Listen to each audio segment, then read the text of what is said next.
பொறப்பு.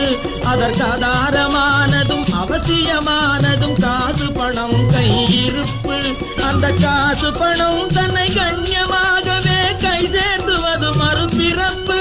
இதை கவனிச்சு பாரு, உருட்டுக்கும் பொருட்டுக்கும் திருட்டுக்குள்ளேதான் நடக்குது பொழப்பு. யோகியன் என்பவன் உலகத்திலே ஒருத்தனும் கிடையாது ஐயா, ஒருத்தனும் கிடையாது.